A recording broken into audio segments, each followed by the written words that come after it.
Hello നമസ്കാരം, Tara's വളർക്ക് ചാനലിൽ എല്ലാവർക്കും സ്വാഗതം. നമുക്കിന്ന് 2 തരം അച്ചാറുകളുടെ റെസിപ്പി ആയിട്ടാണ് ഞാൻ വന്നേക്കുന്നത്. കറിനാരങ്ങ വെച്ചിട്ട് നമ്മൾ 2 തരത്തിലുള്ള അച്ചാർ ഉണ്ടാക്കുന്നതാണ്.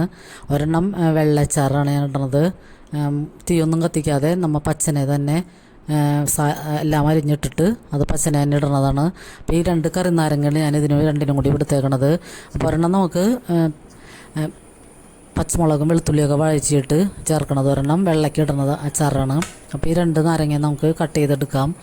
പിന്നെ അതിലേക്ക് കുറച്ച് വെളുത്തുള്ളി തൊണ്ട് കളഞ്ഞ് വെച്ചിട്ടുണ്ട്. പിന്നെ കുറച്ച് പച്ചമുളക്, കറിവേപ്പില, പിന്നെ നമുക്ക് കടുക്, ഉലുവ, കായം അതൊക്കെ വേണം.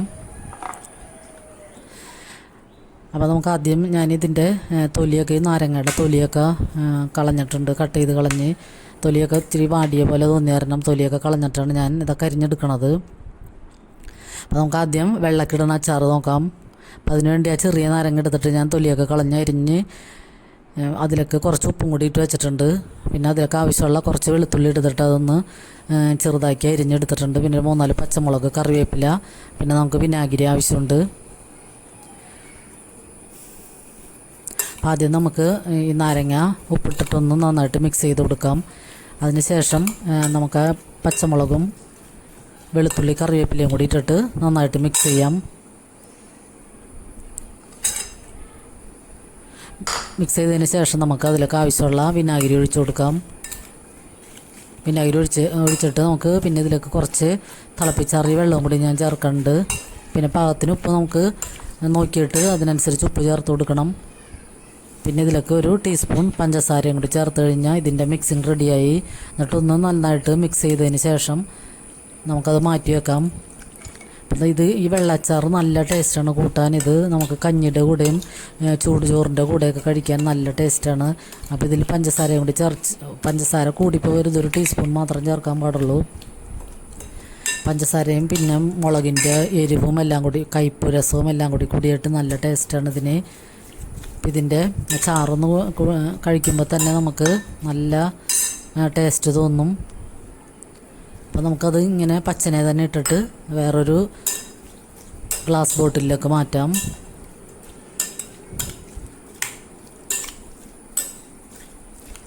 അപ്പോൾ എല്ലാവരും ഇങ്ങനെ ഒന്ന് ട്രൈ ചെയ്ത് നോക്കുക. വഴറ്റാതെയും ഇങ്ങനെ ഒന്ന് കുറച്ച് കറിനാരങ്ങ എടുത്തിട്ട് ഇങ്ങനെ ചെയ്യണമെങ്കിൽ നല്ല അടിപൊളിയായിട്ട് നമുക്ക് ഓണവിഭവങ്ങളുടെ ഒപ്പം ഈ ഒരു അച്ചാറും കൂടി ഉണ്ടെങ്കിൽ നല്ല ടേസ്റ്റായിരിക്കും. പിന്നെ നമുക്ക് മറ്റേ കുറച്ച് വലിയപ്പുള്ള നാരങ്ങ അരിഞ്ഞെടുത്തിട്ട് ബാക്കിയുള്ള വെളുത്തുള്ളിയും കട്ട് ചെയ്ത് പച്ചമുളകും കട്ട് ചെയ്ത് വയ്ക്കാം. പിന്നെ കുറച്ച് കറിവേപ്പിലയും കൂടി എടുക്കാം. ഞാനത് മൺചട്ടിയിലാണ് അച്ചാറിടുന്നത്. മൺചട്ടി ചൂടാകുമ്പോൾ ഞാൻ വെളിച്ചെണ്ണയിൽ തന്നെയാണ് ഇതൊക്കെ ചെയ്യണത്. നമ്മൾക്കിപ്പോൾ കൂട്ടി ഓണം കഴിഞ്ഞിട്ടാലും കുറച്ച് ദിവസത്തേക്കൊക്കെ ഉണ്ടാവുള്ളൂ, കൂടുതൽ നാളൊന്നും ഇതിരിക്കില്ല. അപ്പോൾ അതുകൊണ്ട് ഞാൻ വെളിച്ചെണ്ണയിൽ തന്നെയാണ് അച്ചാറിടണത്. അതിലേക്ക് കുറച്ച് 1 ടീസ്പൂൺ കടുകും 1 ടീസ്പൂൺ ഉലുവയും കൂടി ഇട്ടിട്ട് നമുക്ക് പൊട്ടിച്ചെടുക്കാം. എന്നിട്ട് അതിലേക്ക് നമ്മൾ എടുത്ത് വെച്ചിരിക്കുന്ന വെളുത്തുള്ളി ആദ്യം ചേർത്ത് കൊടുക്കാം. വലിയ വെളുത്തുള്ളി ആയിരുന്നു ഞാൻ അത് 3-4 കട്ട് ചെയ്തിട്ടാണ് ചേർക്കുന്നത്. പിന്നെ ഞാൻ ഇതിലേക്ക് ഈ നാരങ്ങയുടെ ഒപ്പം കുറച്ച് മാങ്ങയും കൂടി ചേർക്കുന്നുണ്ട്. മാങ്ങ ഇങ്ങനെ ദീർഘകാലം കേടുകൂടാതെ സൂക്ഷിക്കാമെന്നുള്ളൊരു വീഡിയോ ഞാനൊരു 3-4 മാസത്തിന് മുമ്പ് ഇട്ടിട്ടുണ്ട്. അപ്പോൾ അതൊന്നും കാണാത്തവരുണ്ടെങ്കിൽ കണ്ടു നോക്കുക. അപ്പോൾ ആ മാങ്ങ അന്ന് ഞാൻ ഫ്രീസറിൽ ചേർന്ന മാങ്ങയാണ് ഇപ്പോൾ കുറച്ചെടുത്ത് ഈ അച്ചാറിലൊക്കെ ചേർക്കുന്നത്. അപ്പോൾ നമുക്ക് അങ്ങനെ മാങ്ങയൊക്കെ കൂടുതൽ കിട്ടുമ്പോൾ ഫ്രീസറിലൊക്കെ സൂക്ഷിക്കുകയാണെങ്കിൽ നമുക്ക് ആവശ്യമുള്ളപ്പോൾ മീൻ കറി വയ്ക്കാനോ അല്ലെങ്കിൽ മാങ്ങക്കറി വയ്ക്കാനോ ഒക്കെ നമുക്ക് ആവശ്യമുള്ളപ്പോൾ എടുക്കാം. അപ്പോൾ ചില സീസണിൽ ഇപ്പോഴൊന്നും മാങ്ങ സീസണല്ലല്ലോ, മാങ്ങയുടെയൊക്കെ സീസൺ കഴിഞ്ഞു. അപ്പോൾ നമുക്ക് പുളിയുള്ള മാങ്ങയൊക്കെ കിട്ടണമെങ്കിൽ, കറി വയ്ക്കാനൊക്കെ ഉള്ള മാങ്ങ കിട്ടണമെങ്കിൽ ഇങ്ങനെ കൂടുതൽ മാങ്ങ ഉള്ളപ്പോൾ ഫ്രീസറിൽ സൂക്ഷിക്കാം. അപ്പോൾ ആ വീഡിയോ ഒന്ന് എല്ലാവരും ഒന്ന് കണ്ടു നോക്കുക. അപ്പോൾ അതിൽ നിന്ന് ഞാൻ മാങ്ങ എടുത്തിട്ട് കുറച്ചരിഞ്ഞ് ഈ നാരങ്ങയുടെ ഒപ്പം ചേർക്കുന്നുണ്ട്. അപ്പോൾ നമുക്ക് വെളുത്തുള്ളിയും പച്ചമുളകും കറിവേപ്പിലൊക്കെ ഒന്ന് വഴന്ന് വരുമ്പോൾ തന്നെ അതിലേക്ക് 3 ടീസ്പൂൺ മുളക് പൊടിയും ഞാൻ 1/4 ടീസ്പൂൺ മഞ്ഞൾപ്പൊടിയും കൂടിയാണ് ചേർത്ത് കൊടുക്കുന്നത്. അപ്പോൾ അതൊന്ന് വഴന്നാൽ മതിയാകും. കൂടുതലൊന്നും ഇട്ട് വഴറ്റരുത് പൊടികൾ. അച്ചാറിന് കൂടുതലിട്ട് വഴറ്റേണ്ട ആവശ്യമില്ല. എന്നിട്ട് നമുക്ക് ഇതിലൊക്കെ ആവശ്യമുള്ള വിനാഗിരി ഒഴിച്ചു കൊടുക്കാം. പിന്നെ ഇതിലും കുറച്ച് തിളപ്പിച്ചാറിയ വെള്ളം ഞാൻ ഒഴിക്കുന്നുണ്ട്. പിന്നെ ഉപ്പ് നമുക്ക് ആവശ്യത്തിന് ഇട്ട് കൊടുക്കണം. അച്ചാറിലൊക്കെ ഇത്തിരി ഉപ്പ് കൂടുതൽ ഉണ്ടാവണം, മുന്നിട്ട് നിൽക്കണം.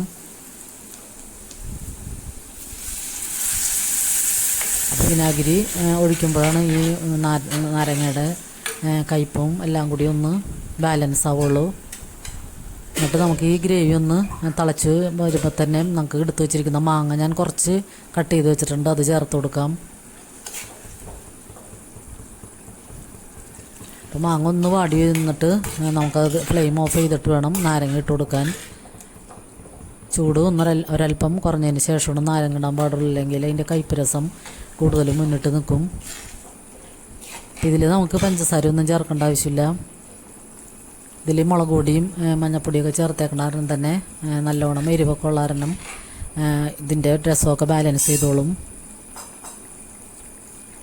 അപ്പോൾ നമുക്ക് ഈ ഗ്രേവി തിളച്ച് വരുമ്പോൾ തന്നെ മാങ്ങ ഇട്ട് കൊടുത്തിട്ട് അതൊന്ന് വാടി വരുമ്പോൾ തന്നെ ഫ്ലെയിം ഓഫ് ചെയ്യാം. എന്നിട്ട് വേണം നമുക്ക് നാരങ്ങ ഇട്ട് കൊടുത്തിട്ട് ഒന്ന് മിക്സ് ചെയ്യാൻ.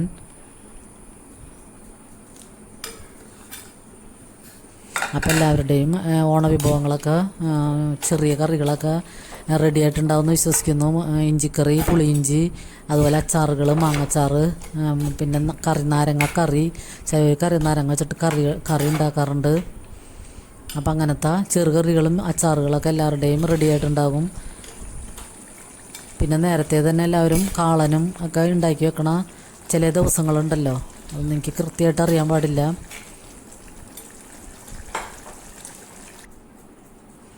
അപ്പോൾ നമ്മളും ഇങ്ങനത്തെ ചെറിയ ചെറിയ അച്ചാറുകളും ഇഞ്ചിക്കറി എല്ലാവരും ഉണ്ടാക്കി വെച്ചിട്ടുണ്ട്.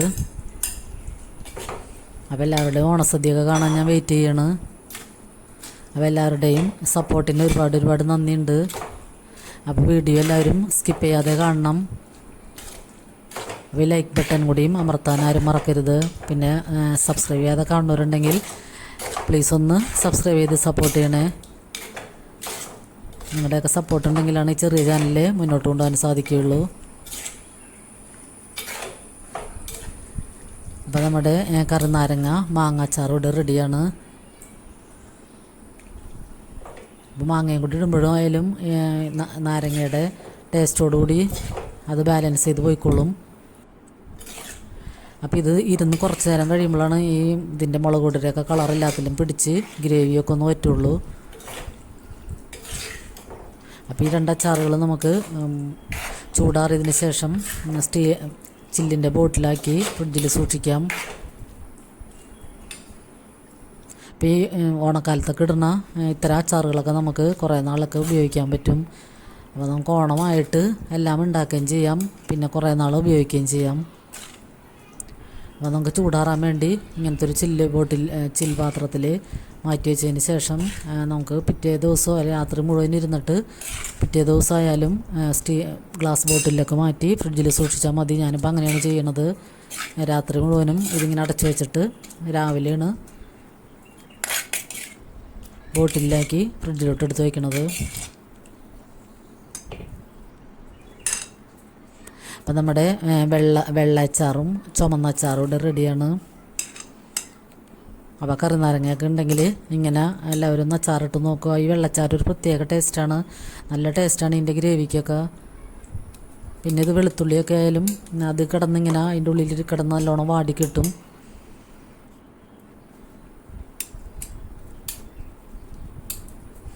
അപ്പോൾ എല്ലാവർക്കും എൻ്റെ ഈ ചെറിയ ചെറിയ നാടൻ വിഭവങ്ങളൊക്കെ ഇഷ്ടമാവുന്നുണ്ടെന്ന് കരുതുന്നു.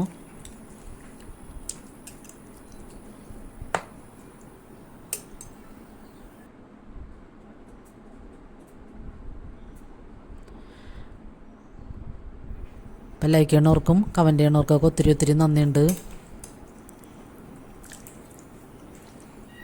വീഡിയോ എല്ലാവരും സ്കിപ്പ് ചെയ്യാതെ കാണണേ. അപ്പോൾ എല്ലാവർക്കും ഒരുപാട് നന്ദി.